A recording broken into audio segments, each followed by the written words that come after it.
Hadinda dia hadivadi menivat saunan, mutta hodento dia astuinaulan.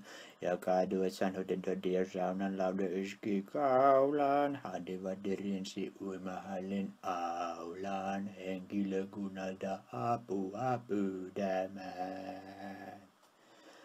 Hodento dia oli kuitenkin jo kuollut, koska naula oli hänen varvastaan nuollut. Siunattiin hodentodin lepon rauhaan.